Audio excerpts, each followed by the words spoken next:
Le silence était devenu la langue native de leur mariage. Clémence Duret ajusta discrètement sa position dans le canapé de cuir italien, ses doigts fins traçant machinalement les contours de son carnet de croquis fermé. Dans le salon immense de l'hôtel particulier des Valmont, avenue Foch, chaque meuble coûtait plus que ce qu'une famille moyenne gagnait en un an. Pourtant, elle se sentait plus pauvre que jamais. Géraud Valmont, 40 ans, empire financier et cœur de glace, ne leva même pas les yeux de ses documents quand elle toussota légèrement. Ses cheveux bruns parfaitement coiffés captaient la lumière dorée du lustre de baccarat. Mais ses yeux gris restaient froids, calculateurs, concentrés sur les chiffres qui dansaient devant lui. 3 années depuis leur mariage arrangé, et il ne l'avait jamais vraiment regardée. « Bonsoir », murmura-t-elle en se levant. Un grognement à peine audible fut sa seule réponse. Clémence monta l'escalier de marbre, ses pas étouffés par l'épais tapis persan. Dans sa chambre, car oui, il faisait chambre à part depuis le premier jour, elle s'effondra devant sa coiffeuse. Le miroir lui renvoya l'image d'une femme de 27 ans, aux cheveux châtains ternes, aux yeux noisettes sans éclat, vêtue d'un tailleur beige qui la faisait ressembler à tous les meubles de cette maison, coûteux mais sans âme. Ses mains tremblèrent légèrement quand elle ouvrit le tiroir secret de sa coiffeuse. À l'intérieur, des dizaines de carnets de croquis s'empilaient, témoins silencieux de la femme qu'elle était vraiment. Ses doigts effleurèrent la couverture du plus récent, où elle avait dessiné encore et encore la même silhouette. Une femme qui dansait, libre, radieuse, tout ce qu'elle n'était pas. Le téléphone vibra sur sa table de nuit. Un message de sa meilleure amie, Mathilde. « Le vernissage de demain soir, tu y seras. J'ai un pressentiment que cette soirée va changer ta vie. » Clémence sourit tristement. Mathilde travaillait dans une galerie d'art contemporain du Marais et ne cessait de l'encourager à reprendre ses pinceaux. Mais comment expliquer que ses mains, qui tremblèrent de créer, se paralysaient dès qu'elle pensait au regard désapprobateur de son mari? Un bruit de pas dans le couloir la fit sursauter. Géraud. Elle referma précipitamment son carnet et feignit de se démaquiller quand il passa devant sa porte. Il s'arrêta une seconde qui lui parut une éternité, puis continua vers sa propre chambre. Cette nuit-là, comme toutes les autres, Clémence s'endormit en serrant contre elle le coussin de soie froide, imaginant qu'il avait la chaleur d'un corps aimant. Le lendemain matin, le petit déjeuner se déroula dans le même silence religieux. Géraud, impeccable dans son costume Armani anthracite, consultait ses emails tout en buvant son café noir. Clémence picorait un croissant en observant à travers la fenêtre les passants qui se dirigeaient vers leur vie, leur vraie vie. « J'ai un dîner d'affaires ce soir », déclara-t-il soudain sans lever les yeux. « Tu n'es pas invité. » Les mots claquèrent comme une gifle, même si elle y était habituée. Combien de fois avait-il prononcé cette phrase? Combien de fois l'avait-il exclu de son monde, de sa vie, de son existence même? « Très bien », répondit-elle d'une voix qu'elle espérait neutre, mais quelque chose en elle se brisa, ou plutôt, quelque chose se réveilla. Quand Géraud partit pour son bureau de la Défense, Clémence resta seule dans cette maison-musée qui l'étouffait. Elle monta dans sa chambre, ouvrit sa garde-robe remplie de vêtements choisis par la styliste personnelle de Géraud, des tenues parfaites pour une épouse parfaite d'un homme parfait, et poussa un cri de frustration. Son téléphone sonna. Mathilde. « Clémence, j'ai besoin de toi ce soir. La personne qui devait m'accompagner au vernissage s'est décommandée. S'il te plaît, viens avec moi. Juste une soirée où tu seras toi-même. » Clémence regarda son reflet dans le miroir de sa penderie. Toi-même. Qui était-elle, au juste? D'accord, murmura-t-elle, j'arrive. 2 heures plus tard, elle se trouvait dans l'atelier de Mathilde, rue des Rosiers. L'odeur de la peinture à l'huile et de l'essence de térébenthine l'enivra instantanément. Cela faisait si longtemps qu'elle n'avait pas respiré l'art. « Tu es sûre pour ce soir ?» demanda Mathilde en l'observant avec attention. « Tu as l'air différente. » Clémence sourit, et pour la première fois depuis des mois, ce sourire atteignit ses yeux. « Oui, il est temps que je me souvienne qui j'étais avant de devenir Madame Valmont. Ce soir-là, quelque chose allait changer. Elle le sentait dans ses os, dans son sang, dans cette partie d'elle qu'elle avait enterrée trop longtemps. Ce soir-là, Clémence Duret allait renaître. La galerie Beaumont scintillait sous les lumières tamisées, et Clémence sentit son cœur battre plus fort à chaque pas qu'elle faisait aux côtés de Mathilde. Elle avait choisi une robe noire simple qu'elle possédait depuis l'université, la seule qui lui appartenait vraiment, celle que Géraud n'avait jamais vue. « Tu es magnifique », murmura Mathilde, en serrant son bras. « Regarde-toi, tu rayonnes déjà. » Clémence observa les œuvres exposées, des toiles abstraites qui parlèrent de liberté, de passion, de tout ce qui lui manquait. Ses doigts la démangeaient. Elle avait envie de peindre, de créer, de hurler sa douleur sur une toile blanche. « Mathilde !» s'exclama une voix masculine chaleureuse. Un homme aux cheveux bouclés blond foncé s'approcha d'elle, un sourire sincère illuminant son visage.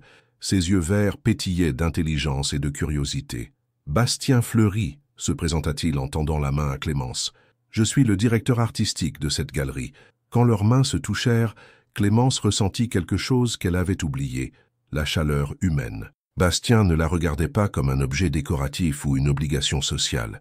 Il la regardait comme une personne. « Clémence Duret », répondit-elle, surprise par la fermeté de sa propre voix. « Durette, ce nom me dit quelque chose.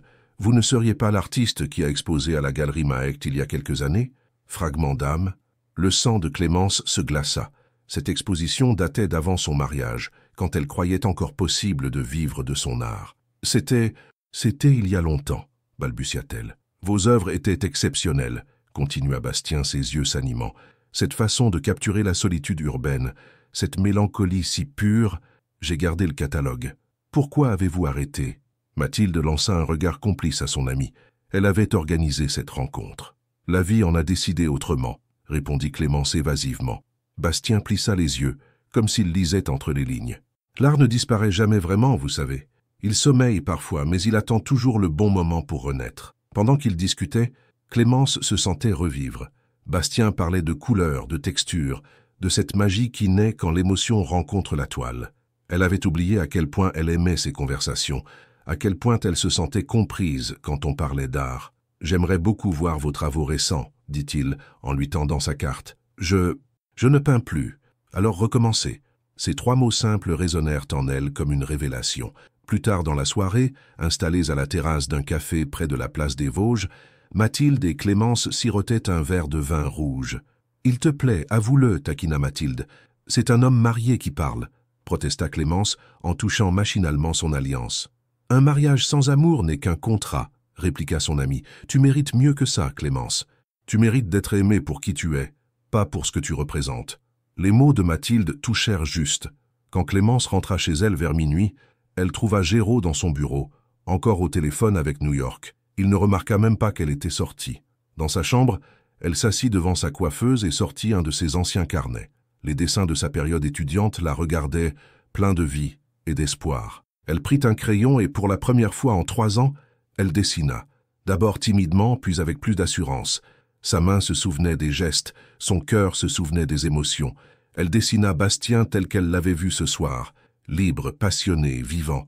Puis elle se dessina elle-même, pas la Clémence éteinte qu'elle était devenue, mais celle qu'elle pourrait redevenir.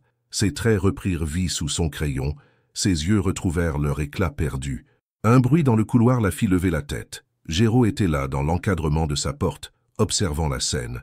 Pour la première fois depuis des mois, leurs regards se croisèrent vraiment. « Tu dessines ?» dit-il simplement. « Oui. Pourquoi maintenant ?» La question était chargée de quelque chose qu'elle n'arrivait pas à identifier. « De la curiosité? Du reproche? De la peur? Parce que j'ai rencontré quelqu'un qui m'a rappelé qui j'étais avant, » répondit-elle avec une sincérité qui la surprit elle-même. Quelque chose passa dans les yeux de Géraud.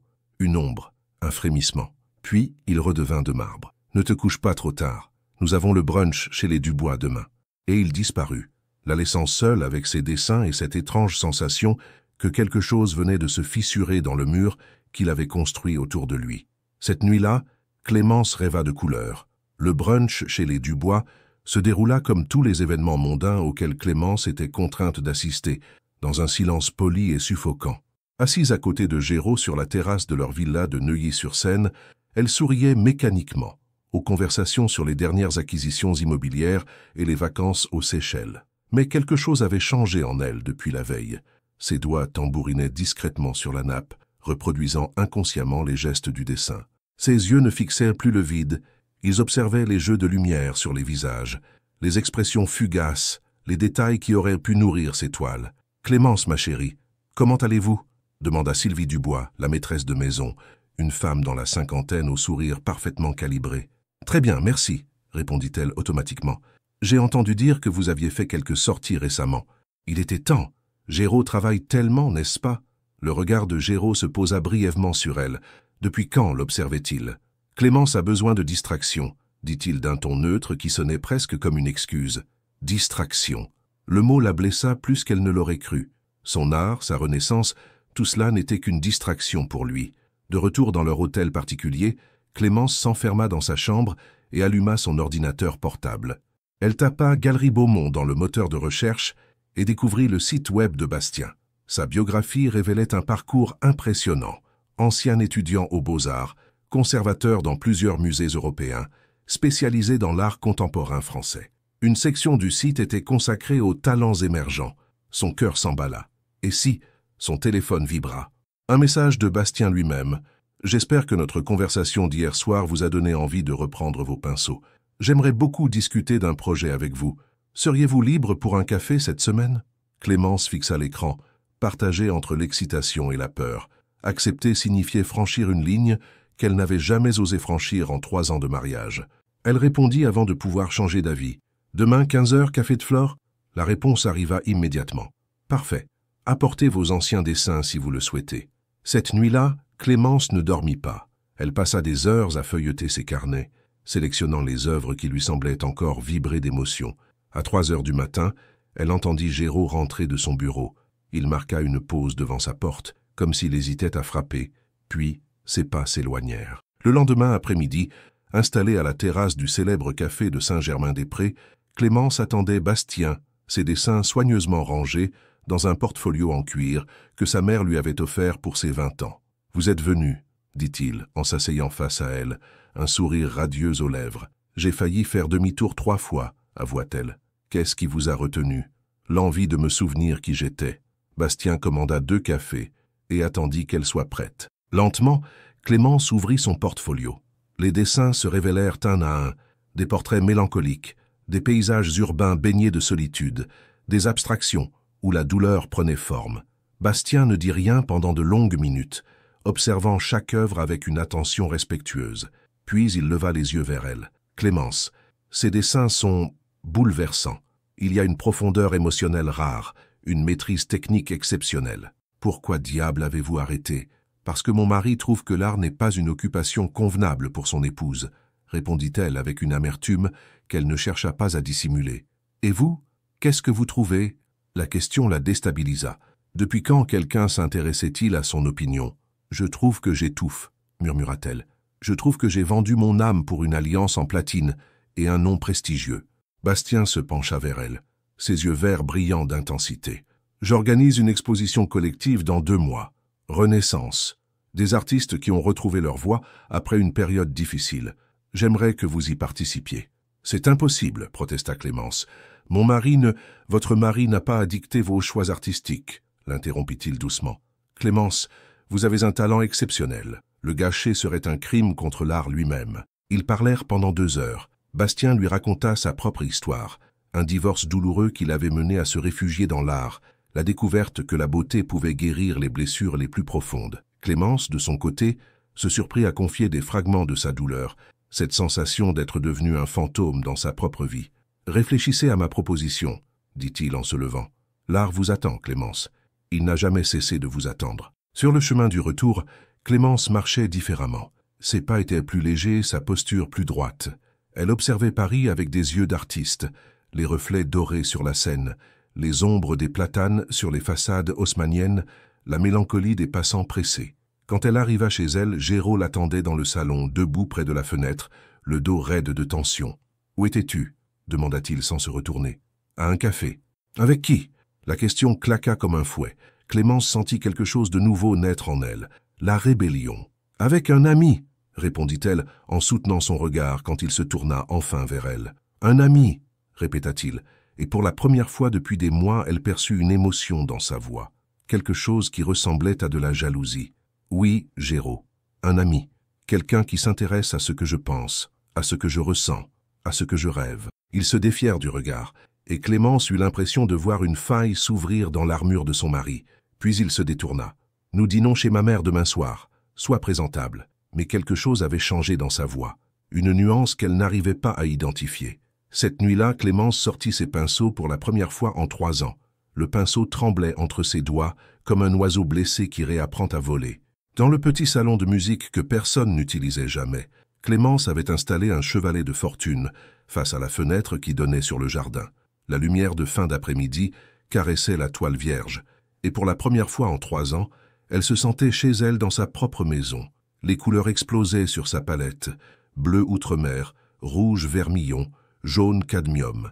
Elle avait oublié combien la simple vue des pigments purs pouvait l'émouvoir. Sa main hésita avant de plonger le pinceau dans le bleu. Le premier trait fut incertain, maladroit. Le second plus confiant. Le troisième libéra quelque chose en elle qu'elle croyait mort à jamais. « Qu'est-ce que tu fais ?» La voix de Géraud la fit sursauter. Il se tenait dans l'encadrement de la porte, encore vêtu de son costume de travail, mais sa cravate était défaite et ses cheveux légèrement ébouriffés. Pour la première fois, il paraissait humain. « Je peins », répondit-elle sans se retourner, continuant d'appliquer des touches de couleur sur la toile. « Ici, dans ma maison ?» Quelque chose dans le ton de sa voix l'irrita. Sa maison, comme si elle n'était qu'une invitée de passage. « Notre maison », corrigea-t-elle fermement. « Et oui, ici. Ce salon ne sert à rien d'autre. » Géraud s'approcha, et elle sentit sa présence dans son dos comme une ombre froide. Il observa la toile, en silence. Clémence avait commencé un paysage abstrait, où les bleus et les violets se mêlaient en spirale mélancolique. « C'est sombre », commenta-t-il. « C'est honnête. » Il ne répondit pas. Clémence continua de peindre, mais la magie s'était brisée. Sous son regard scrutateur, ses gestes redevinrent hésitants. « Nous partons dans 1 heure pour chez ma mère, » dit-il finalement. « Range tout ça. » « Non. » Le mot sortit de sa bouche avant qu'elle puisse le retenir. Géraud se figea. « C'est comment ?»« J'ai dit non, Géraud. Je finirai cette séance et je rangerai quand je le déciderai. » Elle se tourna vers lui, pinceau en main, et soutint son regard. Dans ses yeux gris, elle vit passer plusieurs émotions. Surprise, colère et quelque chose d'autre qu'elle n'arriva pas à identifier. « Tu changes, » dit-il doucement. « Je redeviens moi-même. » Il resta silencieux un long moment, puis quitta la pièce sans un mot. 1 heure plus tard, dans la voiture qui les menait vers l'hôtel particulier de Madame Valmont-Mère dans le 16e arrondissement, l'atmosphère était glaciale. Clémence avait choisi une robe bordeaux qui rehaussait son teint et ramassait ses cheveux en un chignon élégant mais décontracté. Elle ne ressemblait plus à la femme effacée des derniers mois. « Ma mère va te poser des questions sur tes activités récentes », la prévint Géraud sans la regarder. « Reste évasive. » « Dis pourquoi. J'ai honte de reprendre la peinture. Tu n'as pas honte, mais elle n'a pas besoin de savoir. Parce que tu as honte, toi. » Cette fois, il la regarda. Dans la pénombre de la voiture, ses traits semblaient sculptés dans le marbre. « Je n'ai honte de rien, Clémence. Mais les gens parlent. Et dans notre milieu, les gens qui parlent peuvent détruire des carrières. Ta carrière, pas la mienne. Tu n'as pas de carrière. » Les mots la giflèrent, mais elle ne baissa pas les yeux. Pas encore. Marguerite Valmont les accueillit dans son salon Louis XVI avec la grâce froide d'une reine déchue. À 70 ans, elle était encore d'une beauté saisissante, ses cheveux argentés tirés en un chignon impeccable, ses bijoux choisis avec un goût irréprochable. « Clémence, ma chère, vous avez l'air différente ce soir », observa-t-elle en l'embrassant sur les 2 joues. « Merci, Marguerite. »« C'est Madame Valmont », corrigea la matrone avec un sourire qui n'atteignait pas ses yeux. Le dîner se déroula selon le protocole habituel. Marguerite monopolisa la conversation, parlant de ses œuvres caritatives, des derniers potins de son cercle social, de l'importance de maintenir les traditions familiales. Clémence l'écoutait d'une oreille distraite, observant plutôt la lumière des bougies qui dansaient sur les visages, créant des ombres fascinantes qu'elle aurait aimé capturer sur la toile. « Et vous, Clémence, que faites-vous de vos journées ?» demanda soudain Marguerite. « Je recommence à peindre », répondit-elle avant que Géraud puisse intervenir. Un silence pesant s'abattit sur la table. Marguerite posa délicatement sa fourchette et fixa sa belle-fille. « Peindre ? Comme un passe-temps ? Comme un art ? Comme une passion ? Comme une nécessité ? » « Je vois, » dit Marguerite, d'un ton qui laissait entendre qu'elle ne voyait rien du tout. « Et Géraud approuve cette lubie. » Clémence sentit le regard de son mari peser sur elle. C'était le moment de vérité. « Géraud apprend à me connaître, » répondit-elle avec un sourire qui masquait sa nervosité. Plus tard, dans la voiture du retour, Géraud ne desserra pas les dents pendant les 20 premières minutes, puis il explosa. « Comment as-tu osé me mettre dans l'embarras devant ma mère ?» Je n'ai fait que répondre honnêtement à sa question. « Tu l'as défié ? Tu as défié l'ordre établi, les convenances, tout ce que notre famille représente. »« Votre famille, » corrigea Clémence. « Moi, je ne représente rien pour vous. Je suis juste un accessoire que vous trimballez au dîner mondain. » Géraud freina brutalement et se gara sur le côté de l'avenue Foch. Il se tourna vers elle, et pour la première fois depuis leur mariage, elle vit une émotion brute dans ses yeux, la colère. « Tu ne sais rien de ce que tu représentes pour moi, » siffla-t-il. Alors dis-le-moi, cria-t-elle toute retenue abandonnée. Explique-moi pourquoi tu m'as épousée si c'était pour me traiter comme si je n'existais pas. Dis-moi pourquoi tu restes mariée avec moi si je ne suis qu'une gêne. Géraud la fixa, ses mâchoires serrées, sa respiration saccadée. Pendant un instant, Clémence crut qu'il allait enfin parler, enfin dire quelque chose de vrai. Mais il se détourna et redémarra la voiture. « Nous en reparlerons à la maison », dit-il d'une voix éteinte. Mais ils n'en reparlèrent pas. Géraud s'enferma dans son bureau et Clémence monta directement dans sa chambre. Elle s'assit devant sa coiffeuse, observant dans le miroir cette femme qu'elle reconnaissait à peine. Les joues rosies par l'émotion, les yeux brillants de larmes et de colère mêlées, les cheveux légèrement défaits. Cette femme-là était vivante, douloureusement, magnifiquement vivante. Son téléphone vibra. Un message de Bastien. « J'espère que votre première séance de peinture s'est bien passée. L'art a ce pouvoir magique de nous révéler à nous-mêmes. Bonne nuit, Clémence. » Elle sourit malgré ses larmes. Quelque part dans cette maison froide, dans ce mariage de glace, elle était en train de renaître. Et pour la première fois depuis longtemps, elle avait hâte au lendemain. 3 semaines s'écoulèrent dans une tension palpable. Clémence avait transformé le salon de musique en atelier de fortune. Et chaque jour, elle s'y réfugiait comme dans un sanctuaire. Ses toiles s'accumulaient, des paysages urbains mélancoliques, des portraits abstraits où la douleur prenait forme humaine, des explosions de couleurs qui criaient sa renaissance. Géraud n'y faisait plus de commentaires, mais elle sentait son regard sur elle quand elle traversait la maison avec ses pinceaux tachés de peinture. Il y avait quelque chose de changé dans sa façon de l'observer, une intensité nouvelle qui la troublait plus qu'elle ne voulait l'admettre. Ce matin-là, installée devant sa dernière œuvre, une femme aux cheveux flottants qui semblait danser dans un tourbillon de bleu et d'or, Clémence ne remarqua pas tout de suite la présence silencieuse près de la porte. « Elle te ressemble », dit doucement Géraud. Clémence sursauta, manquant de faire tomber sa palette. Il était là, appuyé contre le chambranle, encore en pyjama et robe de chambre. Ses cheveux étaient ébouriffés, et pour la première fois depuis leur mariage, il paraissait vulnérable. « Comment ça ?» demanda-t-elle en posant son pinceau. « Cette femme sur ta toile, elle a ta façon de porter la tête quand tu es déterminé, ta grâce quand tu bouges. » Clémence observa son mari avec stupéfaction.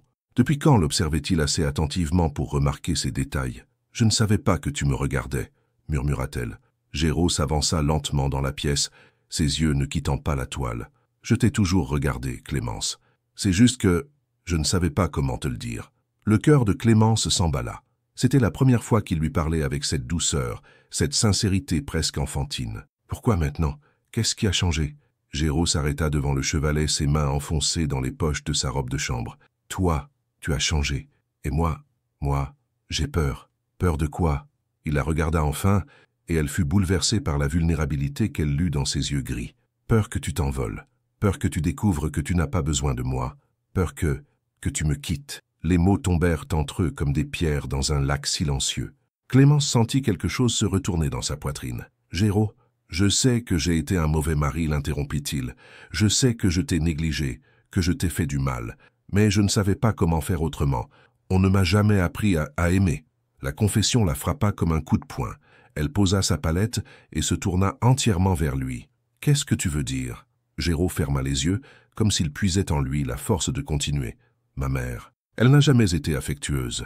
Après la mort de mon père, quand j'avais 12 ans, elle m'a dit que l'amour était une faiblesse, que les sentiments rendaient vulnérable.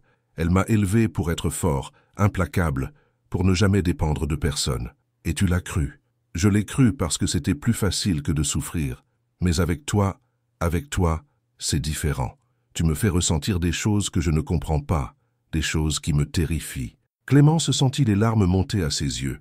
Pour la première fois, elle voyait l'homme derrière le masque, l'enfant blessé derrière le milliardaire impitoyable. « Pourquoi me dis-tu tout ça maintenant ?»« Parce que hier soir, en te voyant peindre, j'ai réalisé que tu étais en train de devenir la femme que tu aurais toujours dû être. Et j'ai compris que si je ne change pas, je vais te perdre pour toujours. » Le silence s'installa entre eux, lourd de possibilités et de peurs mêlées. Clémence avait envie de tendre la main vers lui, de combler le fossé qui les séparait depuis 3 ans. Mais quelque chose la retenait. « Il y a quelqu'un d'autre, n'est-ce pas ?» demanda-t-il soudain, sa voix à peine audible. Clémence tressaillit. L'image de Bastien surgit dans son esprit.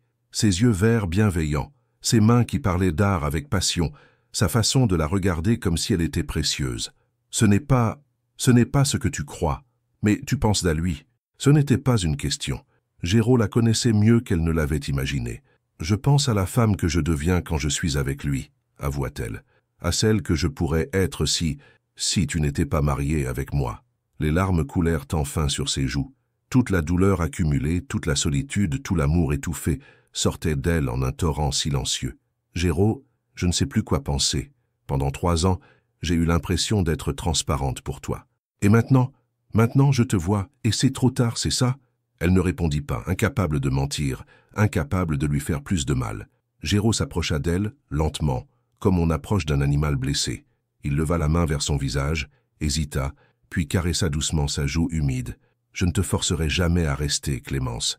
Mais si tu me donnes une chance, une seule chance de te prouver que je peux être l'homme que tu mérites. » Le téléphone de Clémence vibra sur la table basse. Un message de Bastien. « L'exposition Renaissance approche. Avez-vous des œuvres à me montrer? J'aimerais beaucoup les voir bientôt. » Géraud vit le nom sur l'écran.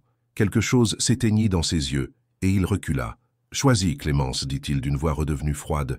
Choisis qui tu veux être, et avec qui tu veux le devenir. » Il quitta la pièce, la laissant seule avec ses toiles, ses larmes, et ce choix impossible qui lui déchirait le cœur. À travers la fenêtre, Paris s'éveillait sous un ciel gris perle. Quelque part dans cette ville, Bastien l'attendait avec ses promesses de liberté et de reconnaissance artistique. Ici, dans cette maison froide, Géraud venait de lui ouvrir son cœur pour la première fois. Clémence prit son pinceau et recommença à peindre. Sur la toile, la femme qui dansait semblait hésiter entre 2 mondes, suspendue entre terre et ciel, entre sécurité et liberté, exactement comme elle. Les jours qui suivirent la confession de Géraud furent étranges, comme si la maison elle-même retenait son souffle. Il tentait des gestes maladroits, un café déposé près de son chevalet le matin, un compliment timide sur ses nouvelles toiles, des regards qui s'attardaient quand il pensait qu'elle ne le voyait pas. Clémence oscillait entre attendrissement et méfiance. 3 ans de silence ne pouvaient pas s'effacer en quelques mots, même sincères. Pourtant, elle ne pouvait nier que quelque chose en elle répondait à ses tentatives de rapprochement. Ce jeudi matin, elle se rendit à son rendez-vous avec Bastien dans son atelier du Marais.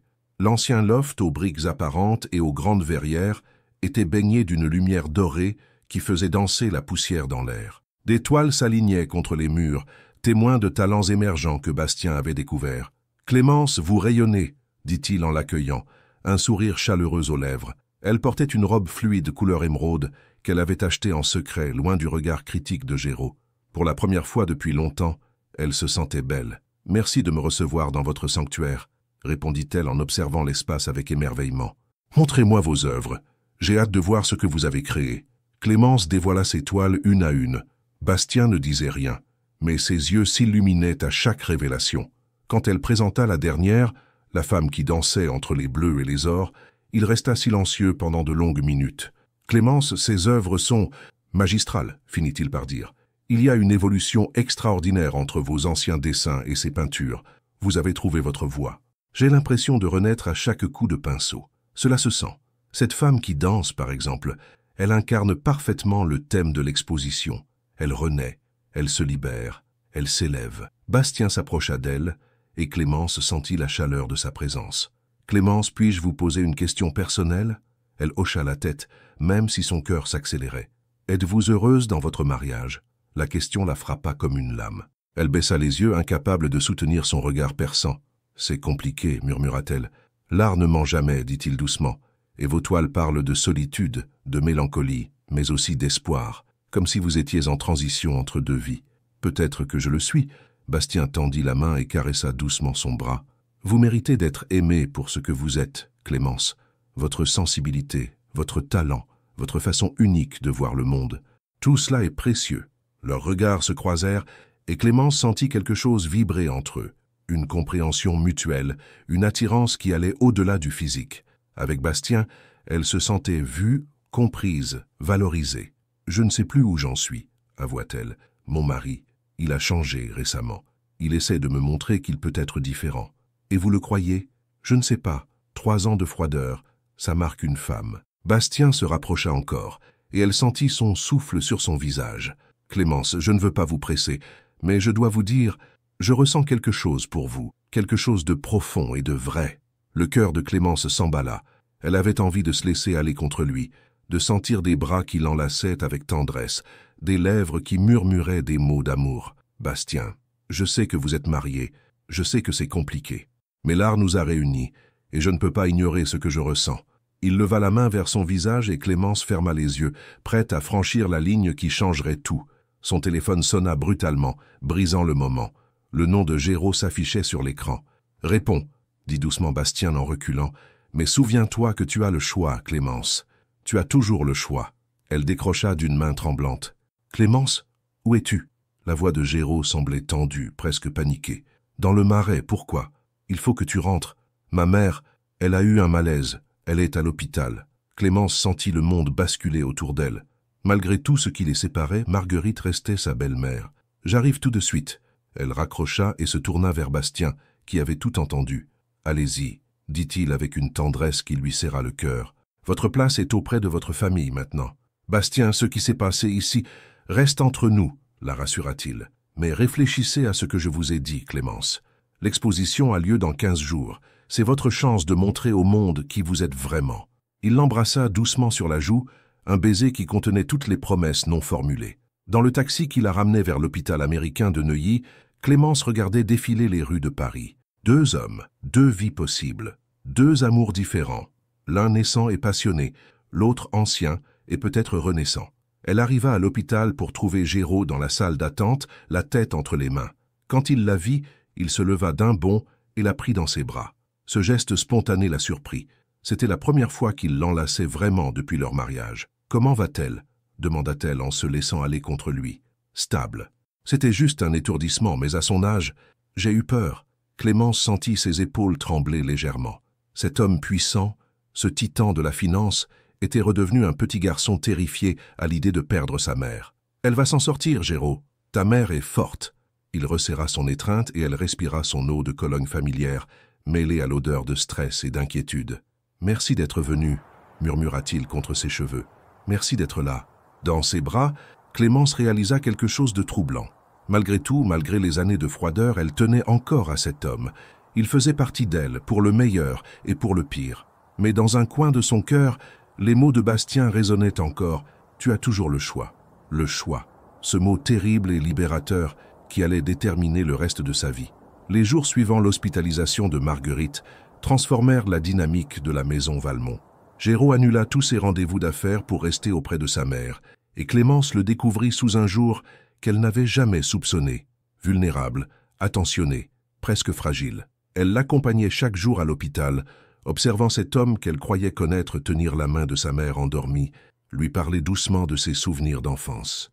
Dans ces moments-là, les masques tombaient, et elle entrevoyait l'homme qu'il aurait pu être sans l'armure que sa mère avait forgée autour de son cœur. « Elle m'a élevé pour ne jamais montrer de faiblesse », confie-t-il un soir, alors qu'ils rentrèrent de l'hôpital. « Mais regardez-moi maintenant, j'ai peur comme un enfant. » Clémence posa sa main sur la sienne pendant qu'il conduisait dans les rues nocturnes de Paris. « Ce n'est pas de la faiblesse, Géraud, c'est de l'amour. » Il tourna brièvement les yeux vers elle, et elle y lut une reconnaissance infinie. « Tu restes malgré tout, murmura-t-il, malgré mes années d'indifférence, tu es là. »« Nous sommes mariés, » répondit-elle simplement. « Non, Clémence, tu es là parce que tu as un cœur généreux, plus généreux que je ne le mérite. » Cette nuit-là, pour la première fois depuis leur mariage, Géraud frappa doucement à la porte de sa chambre. « Entre, » dit-elle, surprise. Il apparut dans l'encadrement, hésitant, presque timide dans son pyjama de soie bordeaux. « Je n'arrive pas à dormir. Puis-je rester un moment ?» Clémence tapota le lit à côté d'elle. Il s'assit précautionneusement, laissant un espace respectable entre eux. « Parle-moi de ton enfance, » dit-elle doucement, « de l'époque d'avant. » Géraud ferma les yeux et sa voix se fit lointaine. « Mon père était différent de ma mère, plus chaleureux, plus spontané. Il me prenait sur ses genoux pour lire des histoires. Il m'emmenait au parc nourrir les canards. Ma mère trouvait ça ridicule, mais lui s'en fichait. Que s'est-il passé? Accident de voiture. Une nuit de décembre, il rentrait d'un voyage d'affaires. La route était verglacée. Il est mort sur le coup. » Sa voix se brisa légèrement. « Ma mère a dit que c'était arrivé parce qu'il était distrait, parce qu'il pensait trop à nous, au lieu de se concentrer sur la route. Elle a dit que l'amour rendait négligent, dangereux. » Clémence sentit son cœur se serrer. Elle comprenait enfin pourquoi Géraud avait si peur d'aimer. « Elle avait tort, » murmura-t-elle. « Je sais, je le sais maintenant, avec toi. » Il se tourna vers elle, et dans la pénombre de la chambre, Elle vit briller ses yeux humides. « Clémence, j'ai gâché 3 années de notre vie parce que j'avais peur de t'aimer, peur de te perdre comme j'ai perdu mon père. Mais en te gardant à distance, je t'ai perdu quand même. » Elle tendit la main vers son visage, traçant doucement la ligne de sa mâchoire. « Tu ne m'as pas perdu, Géraud. Pas encore. Mais il y a quelqu'un d'autre, n'est-ce pas? Cet homme, Bastien. Tu l'aimes. » La question flotta entre eux, lourde de conséquences. Clémence ferma les yeux, cherchant les mots justes. « Je ne sais pas ce que je ressens pour lui. Il me voit comme tu ne m'as jamais vu. Il valorise mon art, ma personnalité. Avec lui, je me sens vivante. Et avec moi? Avec toi, je me sens chez moi. Même dans la douleur, même dans le silence. Tu fais partie de moi d'une façon que je n'arrive pas à expliquer. » Géraud tendit la main vers elle, hésitant. « Puis-je te tenir dans mes bras? Juste te tenir. » Clémence hocha la tête, et il l'attira doucement contre lui. Elle posa sa tête sur son torse, écoutant les battements réguliers de son cœur. Cela faisait si longtemps qu'elle n'avait pas ressenti cette intimité simple, cette chaleur humaine. « J'ai envie d'apprendre à t'aimer comme tu le mérites, » murmura-t-il contre ses cheveux. « Si tu me donnes le temps, répéta-t-elle. Combien de temps faut-il pour rattraper 3 années perdues? Je ne sais pas, mais je suis prêt à passer le reste de ma vie à essayer. » Ils s'endormirent ainsi, enlacés pour la première fois, et Clémence rêva de chemins qui se séparaient dans une forêt dense. Le lendemain matin, elle se réveilla seule. Un mot était posé sur l'oreiller. « Merci pour cette nuit. Tu m'as rendu l'espoir. » Son téléphone vibra. Un message de Bastien. « L'exposition ouvre dans 1 semaine. J'ai besoin de votre réponse définitive aujourd'hui. Vos œuvres sont prêtes. Il ne manque que vous. Réfléchissez bien, Clémence. C'est votre vie qui se joue. » Elle fixa l'écran puis le mot de Géraud. 2 hommes, 2 futurs, 2 façons d'aimer. L'un lui offrait la reconnaissance, la passion, la liberté. L'autre lui offrait quoi exactement? La promesse d'un changement? L'espoir d'un amour qui n'avait jamais vraiment existé? À l'hôpital, Marguerite était réveillée et de meilleure humeur. En voyant entrer Clémence, elle lui adressa un sourire inhabituel. « Ma chère enfant, approchez-vous. » Clémence s'assit près du lit, surprise par la douceur inattendue de sa belle-mère. « Géraud m'a parlé de vos activités artistiques, » dit Marguerite d'une voix plus faible qu'à l'ordinaire. « Je sais que vous désapprouvez. Au contraire, j'ai eu tort, Clémence. J'ai élevé mon fils pour qu'il soit fort, mais je l'ai rendu incapable d'aimer. Vous lui rappelez comment faire. » Clémence écarquilla les yeux, abasourdie. « Je ne comprends pas. Hier soir, il m'a parlé de vous pendant des heures, de votre talent, de votre beauté, de sa peur de vous perdre. C'était la première fois depuis la mort de son père que je le voyais vivant. » Marguerite prit la main de Clémence dans la sienne, étonnamment ferme. « Ne renoncez pas à votre art, ma petite, mais ne renoncez pas non plus à mon fils. Il a besoin de vous plus qu'il ne le sait. » En sortant de l'hôpital, Clémence se sentait plus troublée que jamais. Dans le jardin de l'établissement, elle composa le numéro de Bastien. « Clémence ?» Sa voix était pleine d'espoir. « Bastien, il faut qu'on se parle. J'ai besoin de temps pour réfléchir. » Le temps, nous n'en avons plus beaucoup. L'exposition, je sais. Mais ma vie est en train de changer de façon que je n'avais pas prévue. Un silence pesant s'installa. « Votre mari, » dit-il finalement. « Oui, vous l'aimez encore. Ce n'était pas une question. » Clémence ferma les yeux, laissant la vérité émerger enfin. « Je n'ai jamais cessé de l'aimer, Bastien. C'est ça le problème. » Le soir du vernissage arriva comme une tempête annoncée.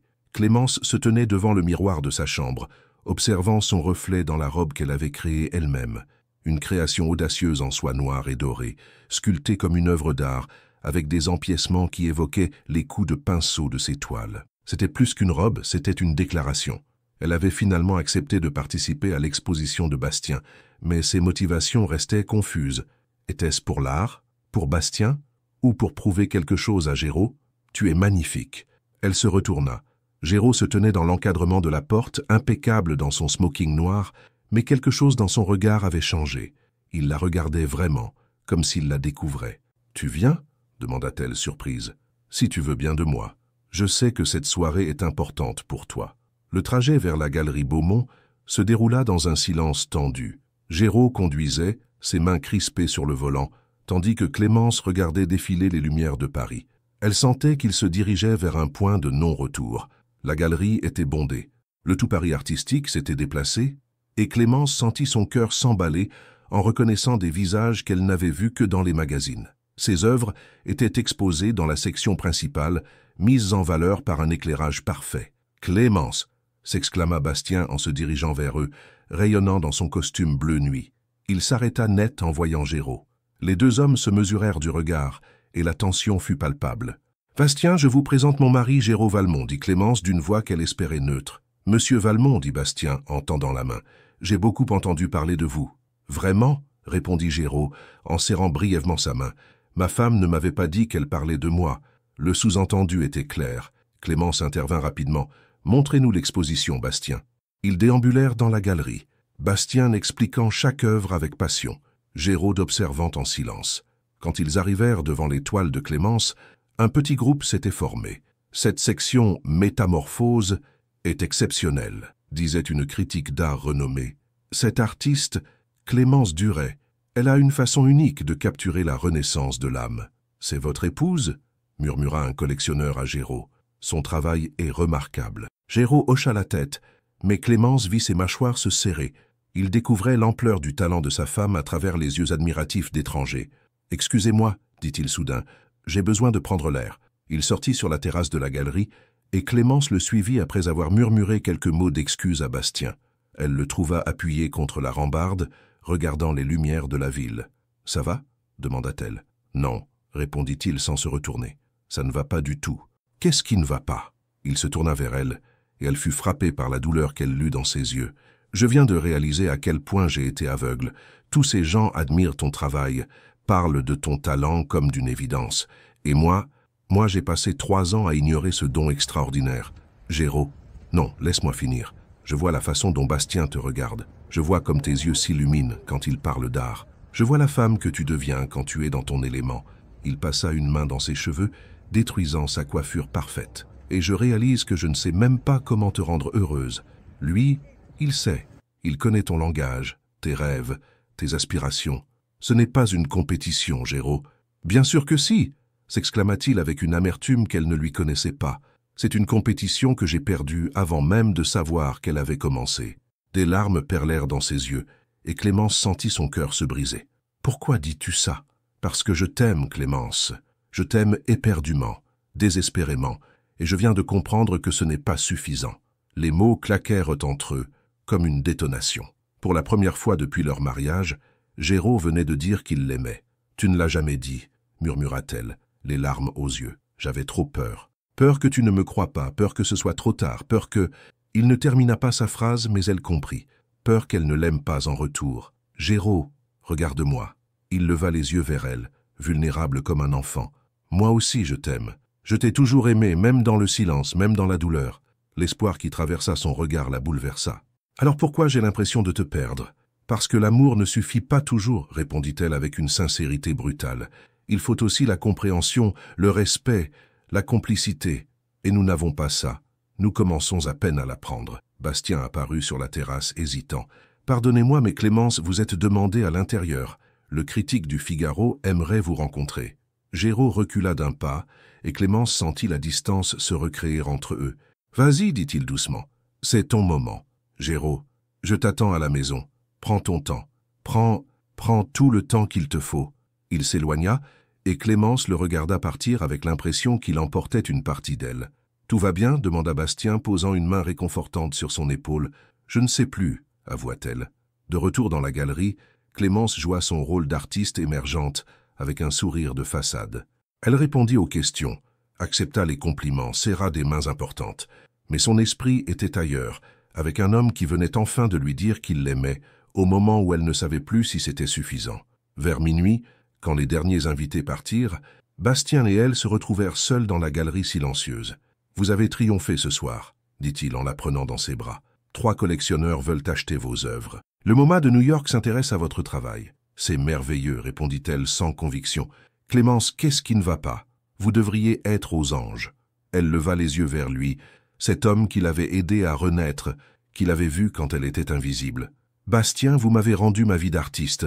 Vous m'avez rappelé qui j'étais. Je vous en serai éternellement reconnaissante. Mais, dit-il, devinant la suite, mais mon cœur appartient à un homme qui apprend seulement maintenant à aimer. » Bastien sourit tristement et caressa sa joue. « Je l'ai toujours su, vous savez, dès le premier jour. Vous l'aimez trop pour partir. Je suis désolé. Ne le soyez pas. L'amour véritable mérite qu'on se batte pour lui, même quand c'est difficile. surtout quand c'est difficile. Il l'embrassa doucement sur le front, un baiser d'adieu et de bénédiction. Allez retrouver votre mari, Clémence, et construisez ensemble quelque chose de beau. Clémence rentra chez elle au petit matin, le cœur lourd et léger à la fois, lourde de la décision qu'elle venait de prendre, légère de la certitude enfin acquise. Elle trouva Géraud dans le salon, encore habillé, endormi dans le fauteuil face à la fenêtre. Une bouteille de whisky à moitié vide trônait sur la table basse. Il se réveilla quand elle entra, les yeux immédiatement alertes malgré l'alcool. « Tu es rentré ?» dit-il d'une voix rauque. « Je suis rentré », confirma-t-elle en s'asseyant sur le canapé en face de lui. « Et lui ?»« Bastien comprend mon choix. » Géraud ferma les yeux et elle vit ses épaules s'affaisser de soulagement. « Ton choix ? Toi. J'ai choisi toi, Géraud. Nous. Notre mariage. » Il la regarda avec une incrédulité mêlée d'espoir. Même après tout ce que j'ai fait, même après 3 années perdues, surtout après ça, parce que maintenant, nous savons tous les deux ce que nous risquons de perdre. Géraud se leva lentement et s'agenouilla devant elle, prenant ses mains dans les siennes. « Clémence, je te promets, je te jure que je vais apprendre à t'aimer comme tu le mérites, à soutenir tes rêves, à être l'homme dont tu as besoin.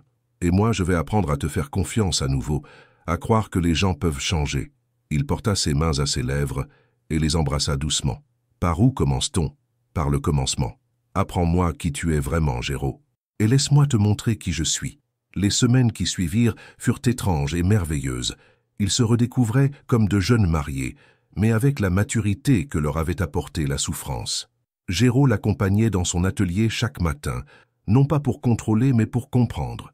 Il posait des questions sur ses techniques, sur l'inspiration derrière chaque toile. « Cette couleur-là » dit-il un matin en désignant un bleu profond sur sa toile en cours. « Elle me fait penser au ciel au-dessus de la Normandie quand j'étais enfant. Tu t'en souviens ?»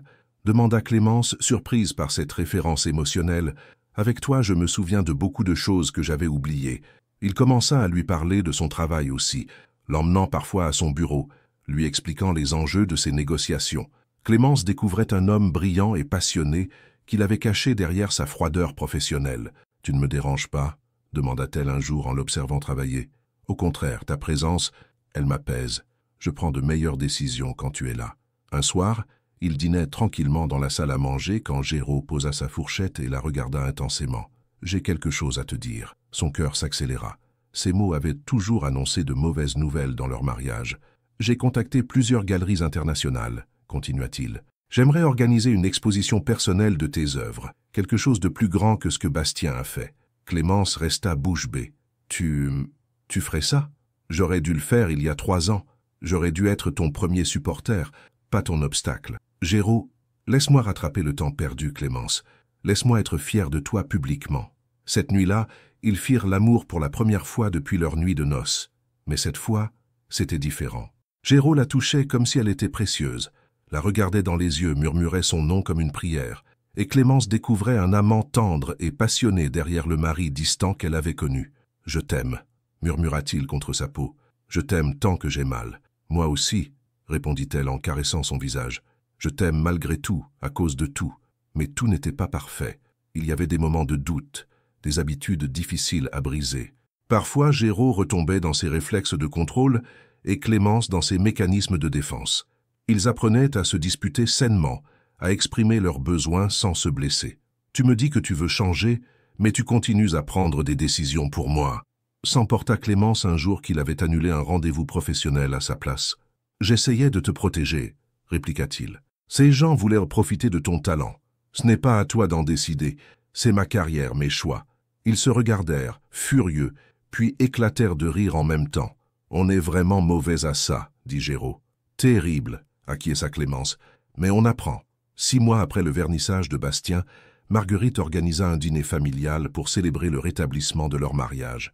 Elle avait invité quelques amis proches et l'atmosphère était détendue. « Vous rayonnez tous les deux, » observa Sylvie Dubois. « On dirait de jeunes mariés. »« En quelque sorte, nous le sommes, » répondit Géraud en prenant la main de Clémence. « Nous recommençons à zéro. »« Avec l'avantage de la maturité, » ajouta Clémence. Marguerite les observait avec un sourire attendri qu'on ne lui connaissait pas. « J'ai eu tort de t'élever comme je l'ai fait, » dit-elle soudain à son fils. « L'amour n'est pas une faiblesse. C'est la plus grande force qu'un homme puisse avoir. » Géraud serra la main de sa mère, l'émotion visible dans ses yeux. Plus tard, sur la terrasse de la villa de Marguerite, Clémence et Géraud regardèrent les étoiles. « Tu regrettes parfois ?» demanda-t-il. « De ne pas être parti avec Bastien ?»« Non, » répondit-elle sans hésitation. « Bastien m'a aidé à me retrouver, mais toi, tu m'aides à devenir qui je veux être.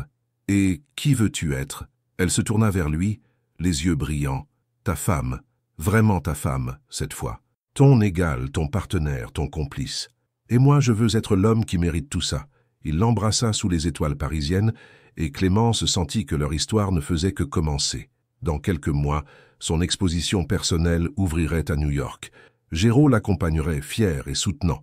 Ils voyageraient ensemble, découvriraient le monde ensemble, construiraient leur empire ensemble, l'un financier, l'autre artistique. Mais pour l'instant, ils savouraient ce moment simple. Deux âmes qui avaient failli se perdre et qui s'étaient retrouvées, plus fortes qu'avant. L'amour n'était pas un conte de fées, c'était un travail de chaque jour, une construction patiente, une foi renouvelée. Et eux, ils étaient enfin prêts à le construire ensemble. 1 an plus tard, la galerie Whitney de New York vibrait d'une énergie électrique. Les invités affluaient pour l'exposition personnelle de Clémence Duret-Valmont, Métamorphose, un voyage vers la lumière. Ces toiles, exposées sur les murs blancs immaculés, racontaient l'histoire d'une femme qui avait traversé l'obscurité pour renaître dans la lumière. Clémence se tenait devant sa pièce maîtresse, un triptyque monumental qu'elle avait intitulé « L'éveil », et observait les visages admiratifs des critiques d'art new-yorkais. La première toile montrait une femme recroquevillée dans l'ombre, la deuxième la même femme qui commençait à se redresser, baignée d'une lumière dorée, et la troisième la révélait debout, radieuse, les bras ouverts vers l'infini. « C'est bouleversant », murmura une critique du New York Times. « Cette progression émotionnelle, on ressent physiquement la transformation. » Géraud apparut à ses côtés, élégant dans son smoking marine, mais cette fois, ses yeux brillaient de fierté pure. « Comment te sens-tu » demanda-t-il en glissant son bras autour de sa taille. « Comme si j'avais enfin trouvé ma place dans le monde », répondit-elle en se penchant contre lui. L'année écoulée avait été un tourbillon de découvertes. Leur mariage s'était reconstruit pierre par pierre, avec des fondations plus solides que jamais. Géraud avait appris à exprimer ses émotions, Clémence à faire confiance à nouveau. Ils se disputaient encore parfois, mais leurs conflits étaient devenus constructifs, des ponts vers une meilleure compréhension mutuelle. « Madame Duret-Valmont » interpella un homme aux cheveux grisonnants. « James Morrison, directeur du MoMA. Votre travail est exceptionnel. Nous aimerions acquérir votre triptyque pour notre collection permanente. » Clémence échangea un regard avec Géraud, qui hocha la tête avec un sourire encourageant. « Ce serait un honneur, » répondit-elle. Plus tard dans la soirée, alors que les derniers invités se dispersaient, Clémence et Géraud se retrouvèrent seuls dans la galerie silencieuse. Elle ôta ses escarpins et s'assit sur l'un des bancs, fatiguée mais comblée. « Tu te souviens du jour où tu m'as dit que je n'avais pas de carrière ?» dit-elle avec un sourire taquin. Géraud grimaça. « Une de mes nombreuses erreurs monumentales. Comment ai-je pu être aussi aveugle ?»« Tu n'étais pas aveugle. Tu avais peur. Nous avions tous les deux peur. » Il s'assit près d'elle et prit sa main, observant l'alliance qu'ils avaient échangée à nouveau 6 mois plus tôt, lors d'une cérémonie intime dans leur jardin. « Peur de quoi maintenant ?» demanda-t-il. « Du bonheur peut-être. Il est si fragile. »« Non, » dit-il fermement, « notre bonheur n'est pas fragile. Il est solide parce qu'il a été construit dans la difficulté. Il a survécu à nos erreurs, à nos doutes, à nos peurs. » Clémence sourit et posa sa tête sur son épaule. « J'ai une confession à te faire, » murmura-t-elle. « Laquelle ? J'ai revu Bastien il y a 2 semaines. » Géraud se raidit légèrement, puis se détendit. « Et ? Il se marie avec une sculptrice qu'il a rencontrée à Rome. Il avait l'air lumineux. Bien, il mérite d'être heureux. Nous lui devons beaucoup. Tu ne ressens aucune jalousie ?» Géraud réfléchit un moment. « De la gratitude plutôt. Il t'a aidé à redevenir toi-même. Sans lui, nous ne serions peut-être jamais arrivés ici. » Ils restèrent silencieux, contemplant l'étoile qui brillait sous les spots de la galerie. « J'ai une autre surprise, » dit soudain Géraud. « Laquelle ?» Il sortit une enveloppe de sa poche intérieure. « J'ai acheté une maison en Provence, une vieille bastide avec un atelier parfait pour toi. Je me suis dit qu'on pourrait y passer nos étés. Notre vraie lune de miel, enfin. » Clémence sentit les larmes monter à ses yeux. « Géraud, nous avons perdu 3 années, Clémence. Je veux que les 50 prochaines comptent double. » Elle l'embrassa, versant toute sa gratitude et son amour dans ce baiser. « Et les enfants ?» demanda-t-elle quand ils se séparèrent. « Les enfants, tu en veux ?» Le visage de Géraud s'illumina d'une joie pure. « Avec toi, plus que tout au monde. » Alors nous avons de beaux projets devant nous. 6 mois plus tard, dans leur Bastide provençale baignée de soleil, Clémence peignait dans son nouvel atelier aux murs de pierre blonde. Ses dernières œuvres débordèrent de couleurs chaudes, de joie de vivre, de sérénité.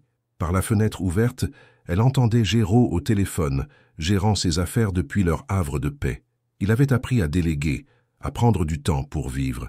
Elle l'entendait rire souvent maintenant, un son qu'elle ne se lassait jamais d'entendre. « Ma chérie » l'appela-t-il. « Oui ?» Le docteur Moreau au téléphone. Le cœur de Clémence s'emballa.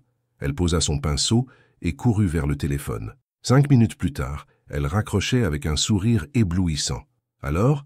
demanda Géraud, l'anxiété et l'espoir se livrant bataille dans ses yeux. « Nous allons être parents, » murmura-t-elle.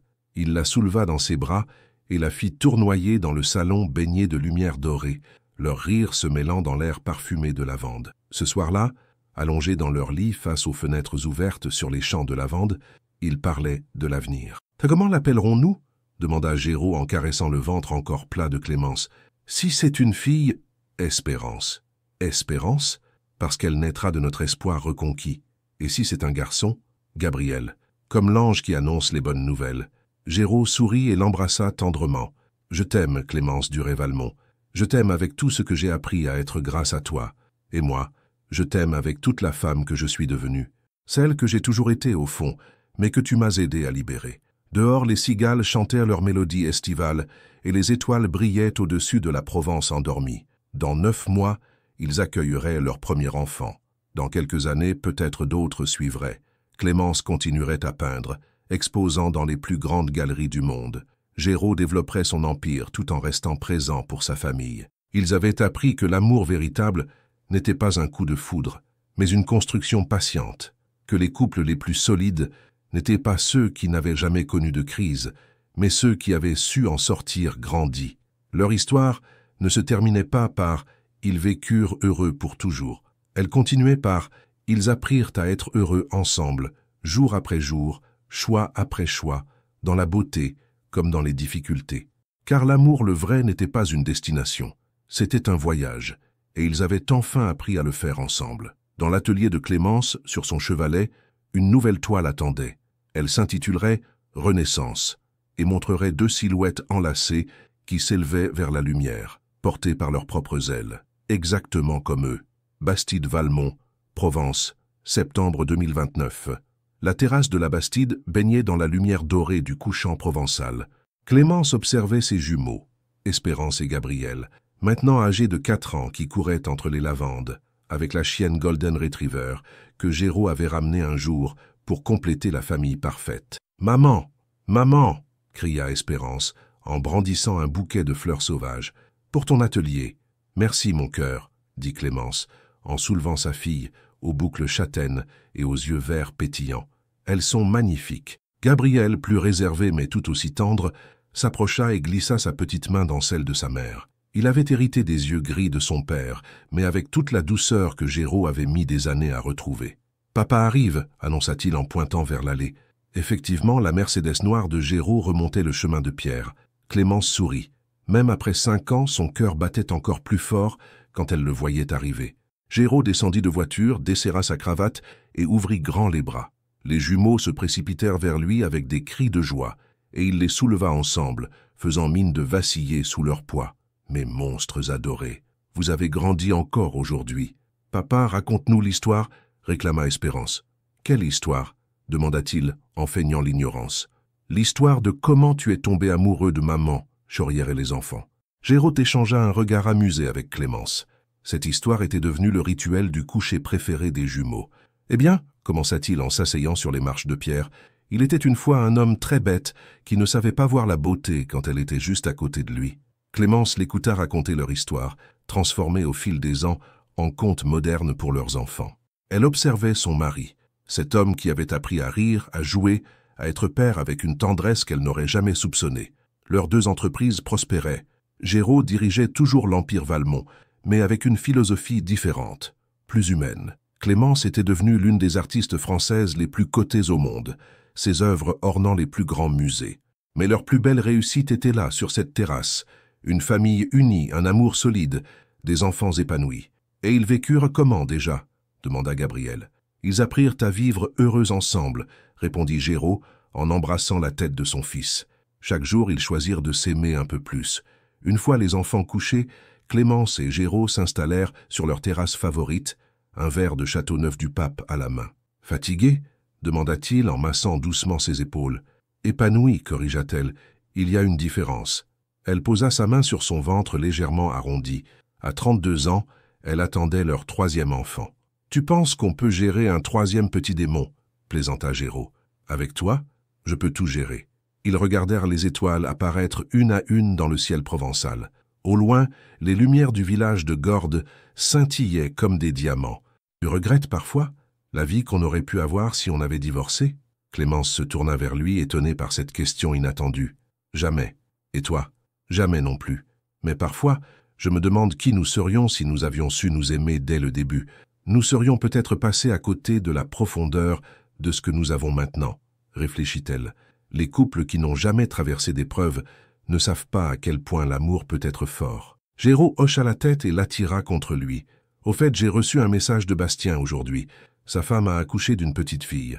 C'est merveilleux.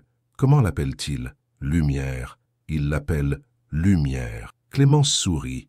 Bastien n'avait pas changé. Toujours cette façon poétique de voir le monde. Il faudra qu'on leur rende visite à Rome. Déjà organisé.